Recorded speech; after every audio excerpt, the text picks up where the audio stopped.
മുഖ്യമന്ത്രി പിണറായി വിജയനെതിരെ കോൺഗ്രസ് നേതാവ് രമേശ് ചെന്നിത്തല സഹകരണ വകുപ്പിലെ അഴിമതി ആരോപണം ഉന്നയിച്ചത് രേഖകളുടെ അടിസ്ഥാനത്തിലാണ്.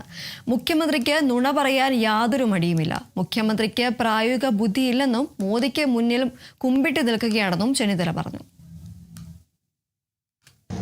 അപ്പൊ ടിഷ്യൂ പേപ്പർ കൊടുത്താൽ പോലും അവിടെ ഒപ്പിടുന്നൊരു ആണ് കേരളത്തിലുള്ളത് എന്ന് പറഞ്ഞ് ഞാനല്ല, ശിവശങ്കരൻ പറഞ്ഞ കാര്യമാണ്. മുഖ്യമന്ത്രി പറഞ്ഞത് ടെൻഡറിൽ TCS പിന്മാറിയതാണ്, ടാറ്റ കൺസൾട്ടൻസി പിന്മാറിയെന്നാണ് പറഞ്ഞത്. സഹകരണ മന്ത്രി പറയുന്നു ഏക ടെൻഡർ ആയതുകൊണ്ടാണ് രണ്ടാമത് ടെൻഡർ ചെയ്യേണ്ടി വരുന്നത്. ആര് പറയുന്നതാണ് സർ? ഇനി രണ്ടാമത്തെ വൻ നുണ മുഖ്യമന്ത്രി പറഞ്ഞത് TCS ടെൻഡർ നടപ്പാക്കിയപ്പോൾ സംസ്ഥാനത്തെ സഹകരണ സംഘങ്ങൾക്ക് കൂടി നടപ്പാക്കുമ്പോൾ 1000 കോടി രൂപ വരും എന്നാണ്. അതിനേക്കാൾ കുറവാണ് ദിനേശ് PD സഹകരണ സംഘത്തിന് ഇപ്പോൾ കൊടുക്കുന്നത്. ദിനേശ് PD സഹകരണ സംഘത്തിന് സോഫ്റ്റ്വെയറുമായിട്ട് എന്ത് ബന്ധമാണ്? ദിനേശ് PD സഹകരണ സംഘം സമർപ്പിച്ച ബിഡ് അനുസരിച്ച് ഒരു ശാഖയിൽ പുതിയ സോഫ്റ്റ്വെയർ തയ്യാറാക്കി നൽകുന്നതിനുള്ള ചെലവ് 17.8 ലക്ഷം രൂപയാണ്. അതേസമയം മിറ്റ്കോ 4415 ശാഖകളിൽ സ്ഥാപിക്കാൻ നൽകിയ ബിഡ് വെച്ച് നോക്കുമ്പോൾ ഒരു ശാഖയ്ക്ക് വെറും 5.24 ലക്ഷം രൂപയാണ്. ഈ ബിഡിനെ അട്ടിമറിച്ചാണ് 3.5 ഇരട്ടി ചെലവിൽ ദിനേശ് PD സഹകരണ സംഘത്തിന് ഈ കരാർ ഉറപ്പിക്കാൻ ഗവൺമെന്റ് കള്ളക്കളി നടത്തി. 4415 പ്രാഥമിക